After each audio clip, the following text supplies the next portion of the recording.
ஆந்திராவுல கர்னூல் நகரத்தோட அந்த அமைதியான இரவு யாருமே எதிர்பார்க்காத ஒரு திசையில திரும்ப போகுதுன்னு அந்த நேரத்துல யாருமே நினைச்சு பார்க்கல. வழக்கமா இருக்கிற அந்த சலசலப்பு இல்லாம அன்னைக்கு அந்த ஏரியாவே ரொம்ப நிசப்தமா இருந்துச்சு. பிகாஸ் அந்த இடத்துல நிலவி வந்த ஒரு அமைதி ஏதோ ஒரு விபரீதம் நடக்க போறதற்கான அறிகுறியா இருக்குமோன்னு அங்க இருக்கிறவங்களுக்கு தோணல. கவிதா அப்படிங்கிற 24 வயசான பொண்ணு கர்னூல்ல இருக்கிற ஒரு ஃபேமஸ் காலேஜ்ல படிச்சுட்டு இருந்தாங்க. ரொம்பவே சிம்பிளா படிப்பை தவிர வேற எதுலயுமே கான்சென்ட்ரேட் பண்ணாத பொண்ணு அப்படின்னு அங்க அவங்களோட ஃப்ரெண்ட்ஸ் சொல்லியிருக்காங்க. எப்பவுமே காலேஜ் முடிஞ்சதும் ஒரு செகண்ட் கூட லேட் பண்ணாம வீட்டுக்கு வந்துடுறதும் கவிதாவோட வழக்கமா இருந்துச்சு. சோ அவங்க அம்மாவுக்கும் கவிதா மேல ஒரு பெரிய நம்பிக்கை இருந்துட்டு இருந்தது. அன்னைக்கு காலேஜ் முடிஞ்சு கவிதா வீட்டுக்கு வர வேண்டிய நேரம் தாண்டியும் வரல. பட் அவங்க அம்மாவுக்கு முதல்ல பெருசா எதுவும் மனசுக்கு படல. ஒருவேளை காலேஜ்ல ஸ்பெஷல் கிளாஸ் ஏதாவது இருக்குமோன்னு நினைச்சாங்க. டைம் 7 மணி ஆச்சு, அப்புறம் 8 மணி ஆச்சு. ஆனா கவிதா கிட்ட இருந்து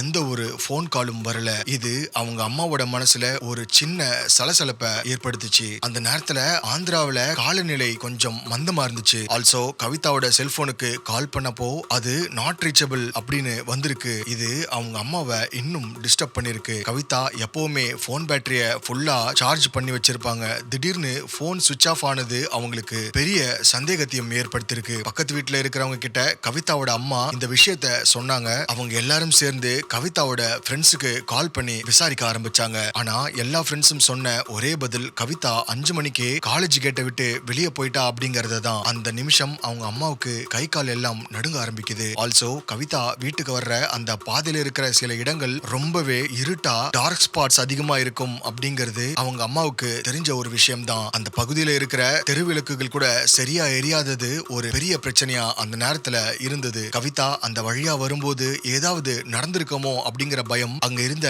எல்லாருக்கும் வர ஆரம்பிச்சது. ஒரு 24 வயசு பொண்ணு ராத்திரி 10 மணி வரைக்கும் வீட்டுக்கு வரலன்றது சாதாரண விஷயம் இல்லையா? அவங்க அம்மா போலீஸ் ஸ்டேஷனுக்கு போகணும்னு முடிவு பண்றாங்க.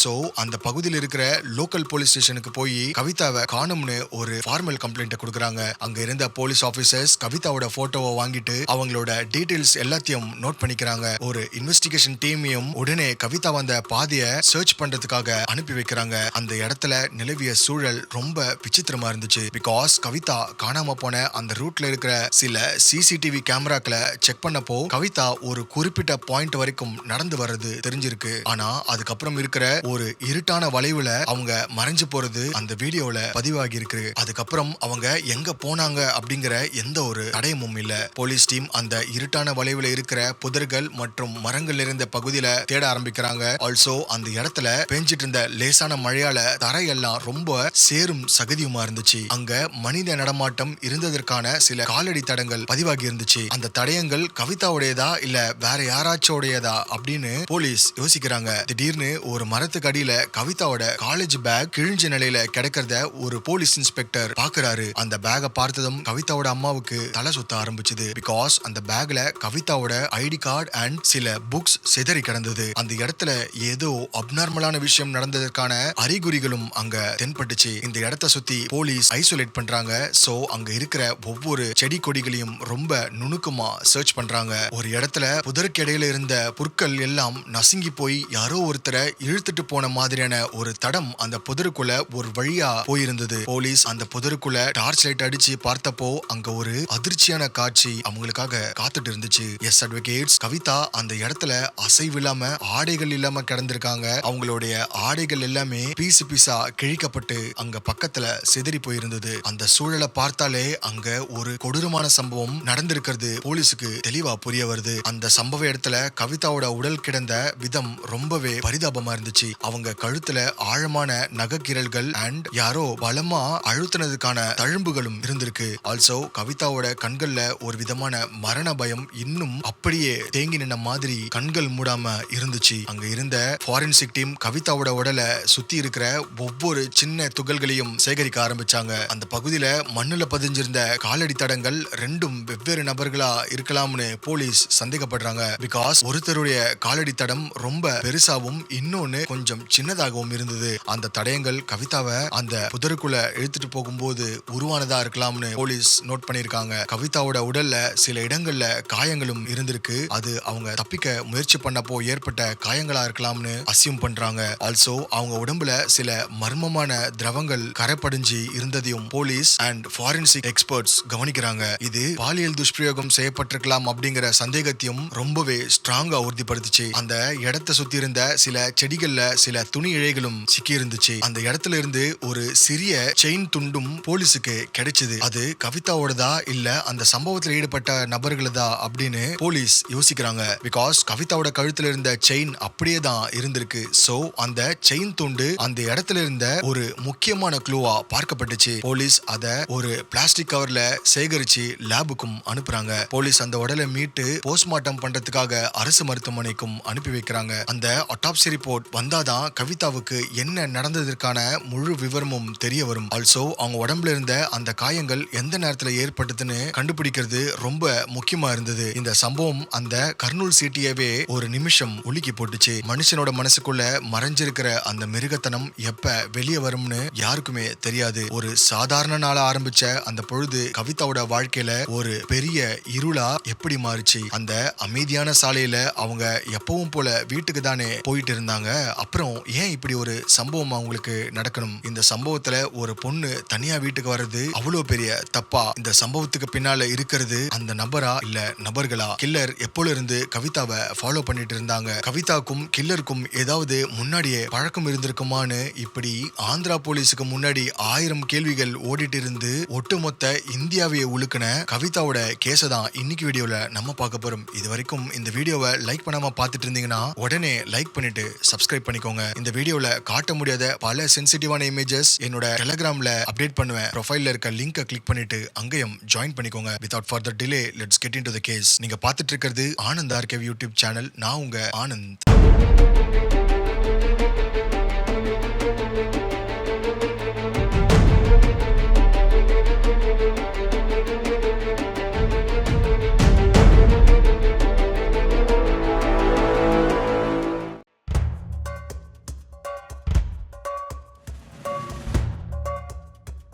இந்த துயரமான சம்பவத்துக்கு பின்னால மறைஞ்சிருக்கிற அந்த கில்லரை கண்டுபிடிக்கிறதுல போலீஸ் ரொம்பவே தீவிரமா இருந்தாங்க. பட் அங்க கிடைச்ச தடயங்கள் எல்லாமே ரொம்ப கம்மியா இருந்தது. செல்போன் டவர் கூட அந்த இடத்துல கிடைக்கல. கவிதாவோட மொபைல் போனும் அங்க மிஸ் ஆகி இருந்துச்சு. இதை வச்சு பார்க்கும்போது இந்த சம்பவத்தை செஞ்சவங்க ரொம்பவே பிளான் பண்ணி செஞ்சிருக்காங்களா அப்படின்னு போலீஸுக்கு ஒரு கேள்வி எழ ஆரம்பிச்சது. போஸ்ட்மார்ட்டம் ரிப்போர்ட்டுக்காக வெயிட் பண்ணிட்டு இருந்த அந்த நேரத்துல போலீஸ் கவிதாவோட காலேஜ்ல இன்வெஸ்டிகேஷனை ஆரம்பிக்கிறாங்க. கவிதாவுக்கு காலேஜ்ல யாராவது எதிரிகள் இருக்கிறாங்களா இல்ல அவங்களை யாராவது ஒருதலை பட்சமா காதலிச்சு தொல்லை பண்றாங்களான்னு விசாரிக்கிறதுக்காகவும், ஆல்சோ கவிதா எப்பவும் யாரோட அதிகமா பேசுவாங்க, யார அவாய்ட் பண்ணுவாங்கன்னு அவங்க ஃப்ரெண்ட்ஸ் கிட்ட கேட்டாங்க. கவிதாவோட தோழிகள் சொன்ன தகவல் படி கவிதா ரொம்ப ரிசர்வ்டான டைப். அவங்க யார்கிட்டயும் அவ்வளவா பேச மாட்டாங்க அண்ட் ரொம்பவும் மிங்கிள் ஆக மாட்டாங்கன்னு அவங்க ஃப்ரெண்ட்ஸ் சொல்றாங்க. பட் கடந்த சில நாட்களா கவிதா ஏதோ ஒரு விஷயத்த நினைச்சு பயந்துட்டு இருந்த மாதிரி அவங்க ஃப்ரெண்ட்ஸ் நோட் பண்ணிருக்காங்க. யாரோ ஒருத்தவங்க